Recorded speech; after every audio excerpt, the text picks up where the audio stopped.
Hey, what's going on? It's Bill Burr, and it's time for the Thursday afternoon, just before Friday, Monday morning podcast, and I'm just checking in on you.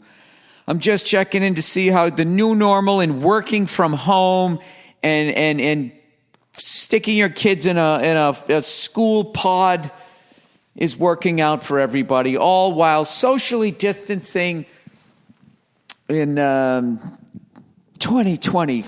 Sorry, I was trying to throw it all in there. How are you? I am on the road. Echo. I got a live room here, baby. Old Freckles. Old pumpkin face himself. I was fucking doing, I did some shows. I did 2 shows last night, 2 shows the night before. I got 2 tonight, 2 to Friday, 2 Saturday. That's my new normal. Instead of doing 1 big show, I do like 48 small ones. That's it. That is fucking it. So I want to thank everybody for putting this thing together. This place where I'm at, Ridgefield, I guess, Connecticut, is the best setup that I've been to. It's incredible. There's like a giant hill. I'll take you through the whole fucking thing here, okay? Tuesday night, I was essentially on a patch of grass where people usually probably play touch football behind a motel. And it was funny. They had this little blue slab, maybe 6 inches off the ground under this fucking, you know those tailgate tents. There's no sides to them. They just have like the 4 posts and then the thing on top, standing underneath that. But then the people too far away, so you kind of got to walk out into the grass, And I'm doing my show, and I'm having a great time. The people are fucking awesome. It was oddly amazing. It was just great to hear people laughing and making them laugh again. And I'm in the middle of my show, and all of a sudden, there's this fucking creepy little stream behind me, but you can't see because there's all these shrubs and shit. And all of a sudden, this lady from next door, it was this little split-entry house that I was making fun of because they had a new roof on it, but they had the old shutters. I was joking how that makes the shutters just stand out, how fucking old they are, like having a new suit and old shoes, right?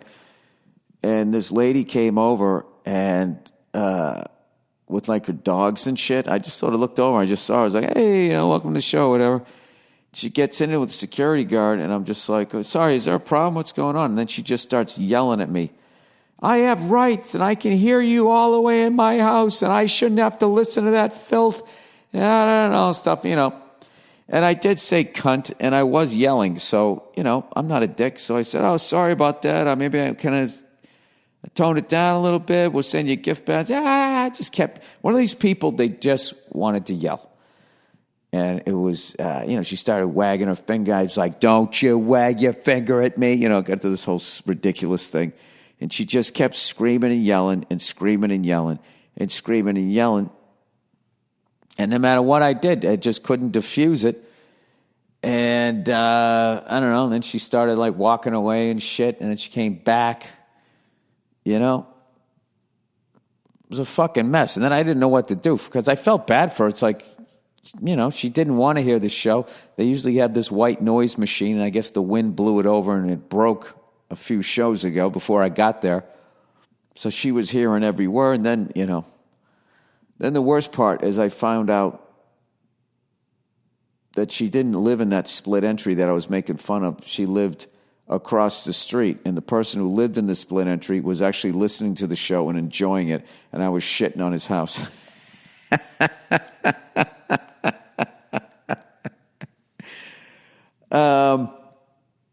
So I felt bad about it. I wasn't like shitting on it, but it was a split entry, and I was just making fun of how I never liked the split entry. Stupid, silly fucking jokes about that. How, it's not a house if you can jump off it and you can't kill yourself.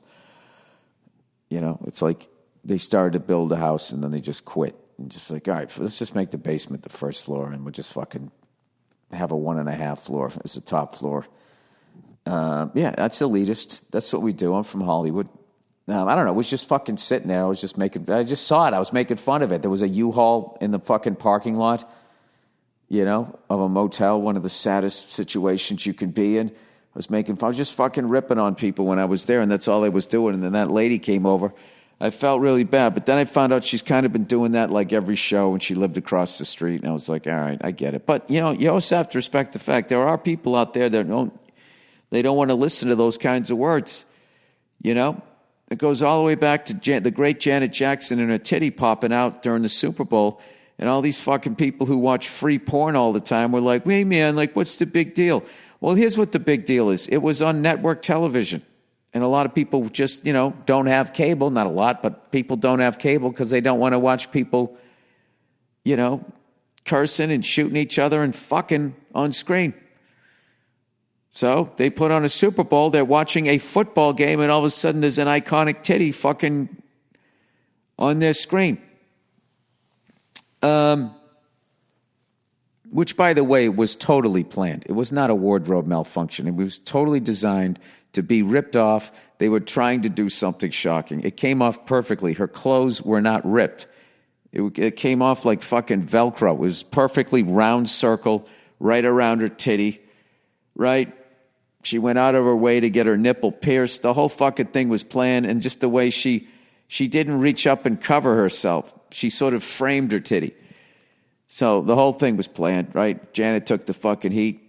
The fucking NSYNC guy just sort of fucking moonwalked out of the picture, and everybody got mad at him. You know, which I didn't understand because he revealed the titty. So even if he fucking didn't own up to it, he still did us a solid.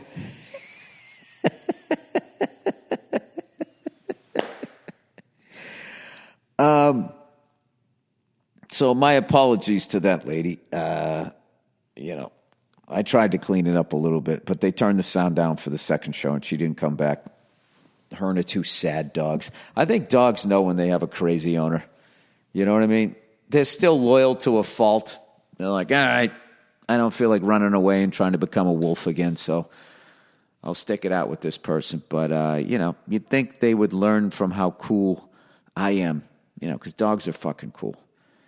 You know, dogs are definitely cool fucking people. Oh, for God's sakes. When can I ever fucking type in my password right the first time?